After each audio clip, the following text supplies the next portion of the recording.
The final week is one where we cover working capital and cash flow management.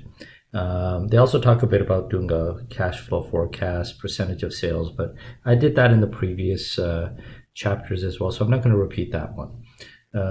We'll go over a couple of working capital ratios, the different types of short-term credit, and also calculating what the annual cost of credit will be. So before I go through all of the detailed calculations, let's look at this example.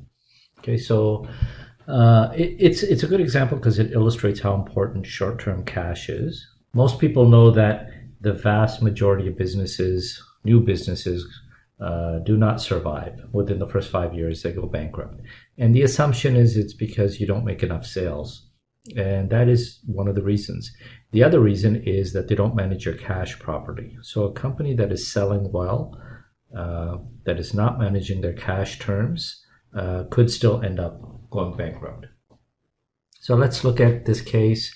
Company has $100,000 of sales in January, and it's growing at $100,000, not per year, but per month. We're going to do a monthly statement. Sales are profitable.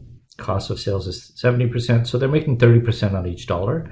Everything's done on credit. We pay suppliers in 30 days, and customers pay us in 60.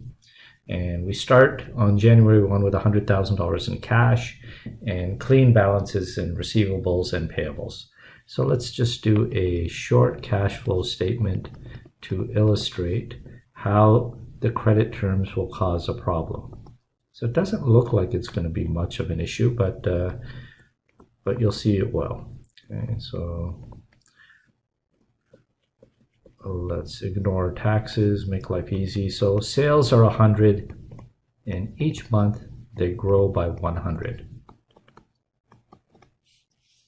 Cost of goods sold is 70%, so it continues to grow at the same rate that sales will grow. And you can see that it's a profitable company and the profits continue to grow each month. So they go from 30 to 60, 90, 120. So it's looking pretty good from an accounting point of view. But from a cash flow point of view, let's look at how things are. We'll take our beginning cash and plus we'll add anything that we collect minus anything that we pay, and that gets us our ending cash balance for that month.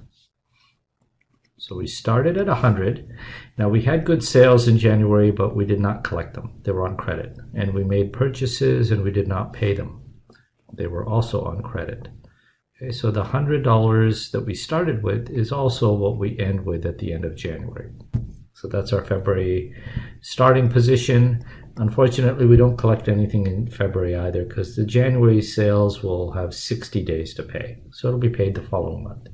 But we do have to pay our cost of sales because we're paying those every 30 days. So now you see how cash has fallen to $30. Okay, so you can see that the problem is going to arise, but we collect our January sales finally. In March, we get 100, but now we got to pay the February cost of sales. So we are officially insolvent at this point.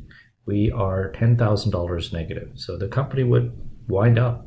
Or if we manage to just kind of eke one more month, because we'll say, let's see if we can push it and collect one more sales cycle, because it's 200, which we'll be collecting from February. But the problem is we're going to need to pay March payables of 210. So it's negative 20. So you've got 2 negative months, and essentially you're not going to make it through this. And if you look and say, what's causing this? It's not profitability, because the sales are profitable. It's also not the growth, because the growth is extremely profitable. It's essentially being caused by these credit terms.